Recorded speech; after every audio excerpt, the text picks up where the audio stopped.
talk about wax. How do you get ready for wax? So before waxing, especially on your face, you're gonna want to make sure to get off any exfoliating treatments. This is gonna be like retinol or any acids other than hyaluronic acids, any of the exfoliating acids like glycolic, mandelic, lactic, any of those acids you're going to want to be off like 2 or 3 days before. And this is going to be to prevent any lifting of the skin or any burning. So some of those exfoliating ingredients are going to make your skin a little bit more sensitive to the heat and are going to make your skin a little bit more sensitive to the extra exfoliation from the wax. Hydration is also very important when you're waxing, especially on the face. So make sure you're also drinking a lot of water a few days before. You should always be drinking water, but especially right before your waxing or facial treatments. So you also don't want to have heavy sun exposure before you're waxing. For the same reasons, we don't want any burning or any lifting of the skin.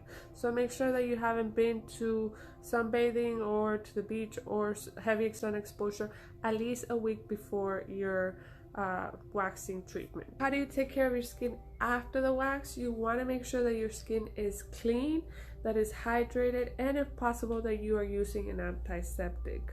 The pore is going to be empty, everything is going to be gone, the follicle, and we don't want anything to go into the pore and any bacteria to grow there. So that's sometimes what happens when people get the bumps. Their skin wasn't clean before or it wasn't clean after. So this is actually the antiseptic that I use after my wax, and I do have it available for you guys if you're getting wax on a regular basis.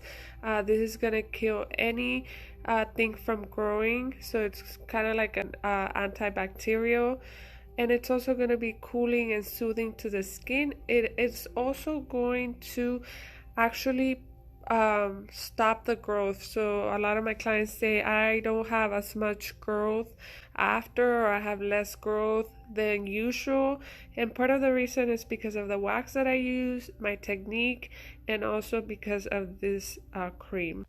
If you're getting bumps after hair removal, any type of hair removal, you could get bumps, but if they're white, that means that the pore is likely gotten infected or something went into your pore.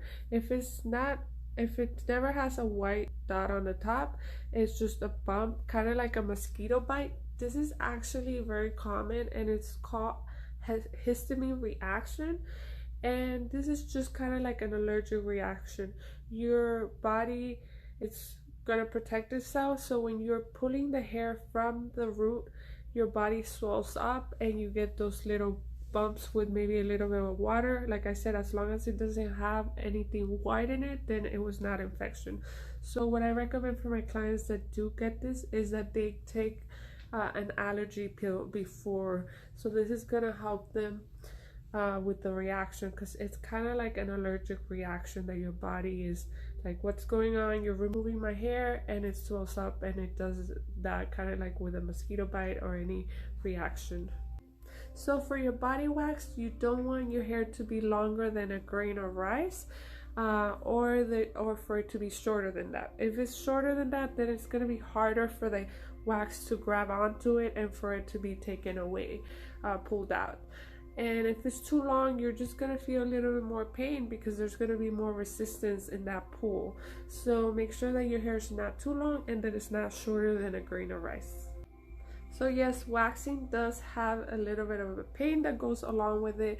It's usually the first time is the worst, but most of my clients, as they come more often, then they have less hair growth, so it's less painful, and it's also the hair has been removed before, so the bulb of the hair is not as embedded in the skin, so it's going to be less painful every time you come in. Usually by the second, third time, it's a smooth ride. So can your hair stop growing with waxing? If you're getting the hair at the right time in the hair growth, in the hair cycle, then your hair could start thinning out and growing less. And usually for the face, you want to do it every 4 weeks, or for the body no longer than any 6 weeks. so that we could get it in the right time of that hair cycle where it's not going to grow back as much. We also have a serum available which kills the oxygen to the root of the hair, and it's going to prevent the hair from growing back as much and as thick, and it's going to minimize the hair growth. Welcome to Bare Glow Skin and Body. My name is Karina. I'm the solo esthetician and massage therapist here at Bare Glow. My goal is to help you feel confident in your own skin with or without makeup. I believe that with the proper skincare, routine, service, and guidance, you could achieve your skincare goals. From clearing your acne, hyperpigmentations, or scars, or just aging gracefully, I'm here to guide you every step of the way.